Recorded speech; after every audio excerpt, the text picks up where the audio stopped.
Hey everyone, welcome to another deep dive. This time we're tackling relationships.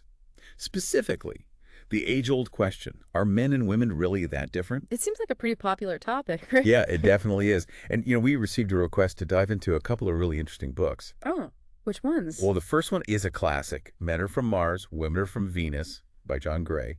And the second is Men Are Like Waffles, Women Are Like Spaghetti by Bill and Pam Farrel. Huh.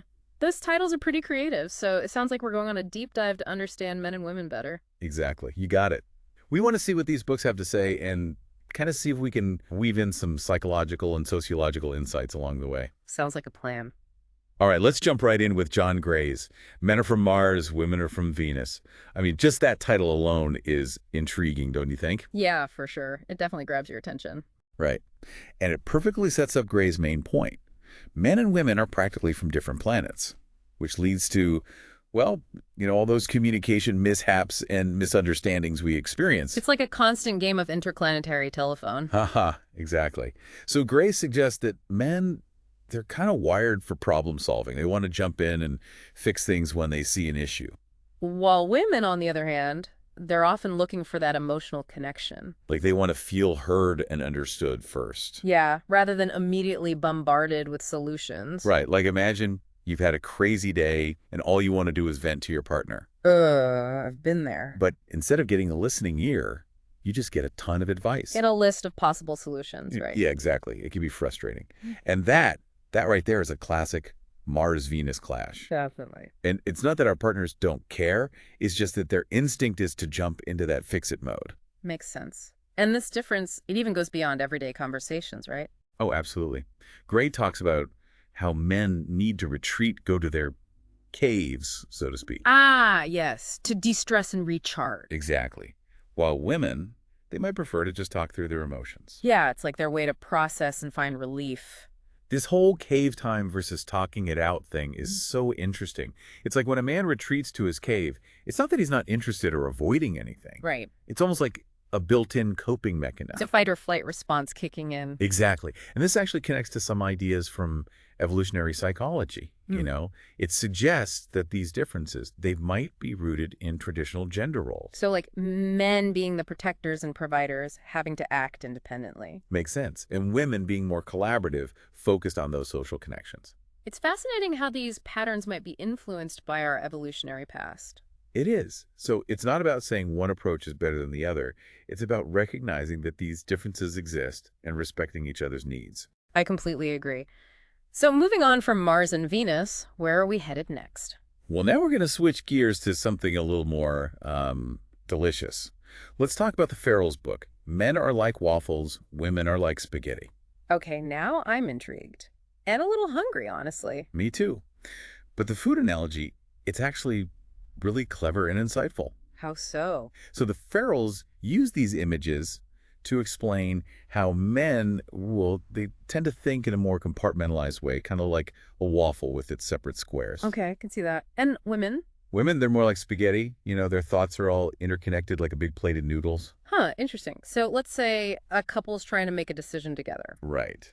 A man might want to focus on one aspect at a time, like systematically going through the options. And a woman might be thinking about how each choice affects everything else. Exactly. All those connections, the emotional implications, it's almost like their brains are wired differently. It's like they're speaking different languages. And this actually relates to sociological theories, like gender schema theory, where from childhood, we're exposed to all these expectations about what it means to be male or female.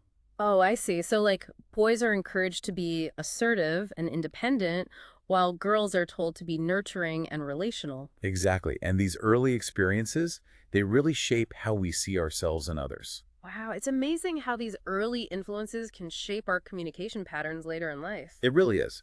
So when we combine Gray's Mars-Venus idea with the Farrell's waffles and spaghetti analogy, it starts to paint a clearer picture of why men and women might approach things so differently. Yeah, that makes a lot of sense. It's not about one being superior or anything. It's just recognizing that our brains might be wired differently due to a mix of, well, both biology and social factors. Absolutely. It's not about changing who we are. It's about understanding where our partner is coming from. Right, and adapting our communication style accordingly. That's key.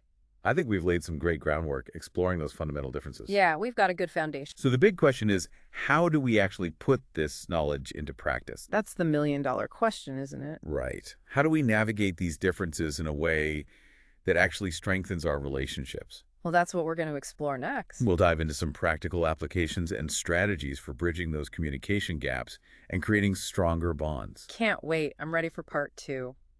So both of these books have some really great tips for bridging those communication gaps. Host speaker. Yeah, definitely. I'm curious to hear what they suggest. Well, for example, Gray talks about love languages. Have you heard of that? Oh, yeah. I think that's such a fascinating concept. Right. So it's basically recognizing that people, well, they express and receive love in different ways. Exactly. Like, it's not one size fits all. And Gray suggests that men often show love through acts of service, Okay, I can see that. while women might prioritize words of affirmation more. So it's like a husband might think he's showing love by fixing things around the house or, doing extra chores, while his wife might be craving compliments and just verbal expressions of affection. It's like they're speaking different dialects of love. Exactly. And it's not always about grand gestures either. Oh, for sure. The Farrells, they point out that women, they often appreciate those small, consistent acts of love. Like little things that show you're thinking of them. Right. While men might gravitate towards bigger, more occasional displays. It's like different ways of keeping score in a way. That's a good way to put it. And it reminds me of another concept, emotional bids. Have you heard of that? Oh, yeah, emotional bids. They're so important in relationships. So for those who aren't familiar with the term, can you explain what emotional bids are? Sure. They're basically those small attempts we make to connect with our partner throughout the day. Okay, I follow. It could be anything, really, like making eye contact, sharing something funny, or just asking about their day. Those little moments. Yeah, and how our partner responds to those bids, it can really impact the overall feeling of connection in the relationship. So true. Those little things add up over time, don't they? They really do. They create a sense of intimacy and closeness. So how can we use this understanding of love languages and emotional bids to strengthen our relationships? Well, I think communication is key. It's about not assuming our partner knows what we need, but actually expressing it. So instead of just hinting around, be direct. Exactly. Maybe a husband could ask his wife, hey, what are some things I can do to make you feel loved every day? And she can share her preferences openly and honestly. And maybe it's as simple as a hug before work or quick text during the day. Those little gestures can mean so much. Absolutely. And of course, it goes both ways, Yeah. right? Oh, for sure. Women can also make an effort to understand their partner's way of showing love. Instead of waiting for him to initiate something romantic, she could surprise him with something that speaks his love language. Exactly. It's about meeting each other halfway. Like a two-way street. Yeah. And, both books also talk about conflict, how to handle those disagreements in a healthy way. Ooh, that's a tough one. Conflict is inevitable, right? It definitely is. But it's how we approach those disagreements that matters. So true. And Gray talks about how men, they often need that cave time when they're feeling overwhelmed. Yes. That retreat we talked about earlier. So instead of taking it personally or trying to force a conversation, women can give them space to process. And when he's ready, they can approach the issue with understanding. Which ties back to that fight or flight response. Well, exactly. Withdrawing might be his way of regulating his emotions. And it's not about avoiding the issue altogether. It's about finding a constructive way to deal with it. And I think it's important to remember that women can also benefit from taking time to cool down. Right. Sometimes we all need a moment. Stepping away can give us clarity and a calmer perspective. Absolutely. And speaking of approaching things constructively, the Farrells, they emphasize fighting fair. What do they mean by that? Well, they suggest setting some ground rules for disagreements. Okay, what kind of rules? Things like avoiding personal attacks, not bringing up past grievances, or using hurtful language. So keeping it focused on the issue at hand. Yeah, and finding a solution that works for both partners, not about winning or proving a point. It's about remembering that you're on the same team, even when you disagree. Exactly. And this all ties into the importance of active listening, don't you think? Oh, absolutely. It's not just hearing the words, it's really understanding the message behind them. Right.